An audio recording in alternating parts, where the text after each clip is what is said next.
Revista Agrícola, neste grande evento, 38ª reunião de pesquisa da soja. Ao meu lado aqui um especialista da Unesp, professor Fernando Tangerino. Ele que é do Departamento de Agronomia da Universidade de São Paulo. E ele vai falar um pouquinho para a gente da irrigação, que é a especialidade, sua especialidade, né, professor? A irrigação, questão da irrigação na cultura da soja. Queria que você comentasse um pouquinho, professor, o panorama geral aqui do Brasil, né? Quantas anda, as dificuldades, como que a questão da água implica na produção da soja. A gente sabe que a água, claro, fundamental em todas as áreas, né? Na soja não seria diferente. Boa tarde. Boa tarde. O cenário é que são 40 milhões de hectares plantados, semeados com soja. Desses, menos de 3 milhões são irrigados. Então, isso por quê? Porque existe a percepção de que a soja não precisa de irrigação porque ela é plantada quando? No verão, onde na maior parte das regiões chove. Só que não. Por quê? As chuvas convectivas estão cada vez mais frequentes. É mesmo no verão. Aquela chuva que chove aqui, não chove ali, que a gente chamava, quando eu era molequinho lá em Junquerópolis, de chuva de manga, né? Então, e nós temos tido relatos ou a quebra de produtividade em função da falta da chuva, ou a irregularidade das chuvas. Então, o que a gente tem? Nós temos uma necessidade de incorporar tecnologia, porque o agricultor, o produtor de alimentos, ele está numa esteira, como se ele estivesse numa esteira, em que os insumos sobem mais do que o preço do que ele vende. Então, como é que ele se mantém no negócio de produzir alimentando? Incorporando produtividade. Esse é o negócio. Bom, e aí se incorpora a tecnologia, você ganha produtividade, mas eu preciso da segurança hídrica, eu preciso da chuva. Se a chuva não vem, então o clima explica 50% da perda de produtividade. E isso pode ser minimizado, mitigado, resolvido com os investimentos em sistema de irrigação. Então, o que a gente vai trazer na reunião nacional de soja é as dores de quem vai investir em irrigação e quem já investiu. O que é importante o produtor de alimentos saber para comprar bem, comprar um bom sistema de irrigação, quais os elementos que constituem um bom sistema de irrigação. E uma vez feito o investimento, como usar esse equipamento para ter a maximização da produtividade, ou seja, custos menores e lucratividades maiores, já que agora eu tenho uma conta de energia para pagar. Então, e eu tenho que trazer essa produtividade. Isso chama-se manejo da irrigação. O desafio do manejo da irrigação talvez seja o maior de todos, usar a água de forma adequada ao longo do ciclo das diferentes culturas, não só da soja.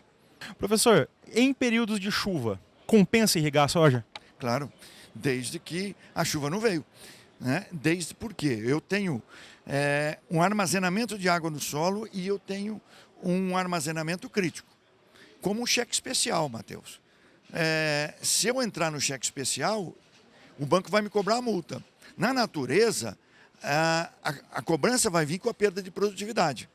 Agora, ligando o sistema de irrigação, há uma necessidade de compreensão, porque eu preciso fazer no menor quilowatt, menor preço do quilowatt-hora. Como eu faço isso? Combinando um bom esquema de balanço hídrico diário para saber quanto eu tenho de água no solo e o melhor momento tarifário para fazer irrigação. Porque nós temos no país um esquema em que comporta 3 tarifas diferentes mais a demanda. A combinação desses melhores momentos de ligar o equipamento de irrigação, do ponto de vista tarifário, nem sempre é adequadamente compreendido pelo irrigante. Então, e isso é importante, para que ele tenha, ao final da safra, não diga o seguinte: olha, essa safra eu só fiz 50 milímetros de irrigação, essa safra eu fiz só 100, ou o outro fala, olha, eu fiz 50, o outro fiz 100. Não, nós temos que ter, ao final da safra, o menor custo por quilowatt-hora, para que eu tenha a maximização da produtividade, buscando próximo da produtividade potencial, a um custo menor. A otimização do sistema de irrigação. Isso é fundamental e nem sempre compreendido por todos os irrigantes. que é muito diferente do quando você vai fazer o milho, que você está o tempo todo irrigando porque chove pouco. A compreensão desse momento chuva e custos energéticos é fundamental. Certo, professor. E até a gente já caminhando para o final da entrevista, né? Eu queria saber onde a gente encaixa a sustentabilidade nisso. Se a gente compara um tempo atrás que não se via muito a respeito dessa questão sustentável, você tinha até um certo preconceito com a questão da sustentabilidade. Como que está sendo encaixado isso na irrigação da soja hoje? Bom, existe um déficit de comunicação muito grande, porque pensa o seguinte, a relação é direta. Tá? Existe uma palavra mágica que chama evapotranspiração. A gente soa, transpira, a gente faz xixi. Lá no campo existe a transpiração das folhas, que é a troca de água, e existe a evaporação do solo. Muito bem. Essa evapotranspiração tem uma relação direta com a produtividade. E também tem uma relação direta com o sequestro de carbono. Vem comigo, vem comigo. Então, se eu tiver o adequado suplemento de água no solo, ou seja, se tiver com armazenamento acima do crítico, eu tenho a máxima evapotranspiração. Para ter a máxima evapotranspiração, eu tenho o máximo possível de sequestro de CO2, que vai resultar no quê? Passando pela fotossíntese, na maior produtividade. Então, quanto maior a produtividade, mais sustentável é o meu negócio de produzir alimento. Por quê?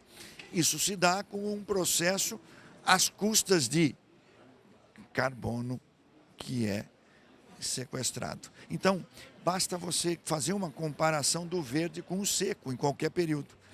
O seco está devendo. O verde está sequestrando CO2. Isso vale para qualquer cultura.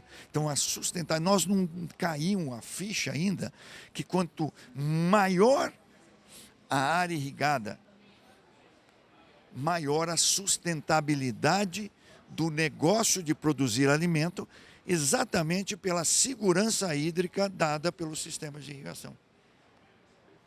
Perfeito, professor. Muito obrigado. Então a gente teve aqui uma aula do professor Fernando Tangirino, que veio diretamente da Unesp para a 38ª reunião da soja aqui em Londrina, né? Muito obrigado, professor, pela entrevista, pela aula. E é a Revista Agrícola colhendo sempre o melhor do campo.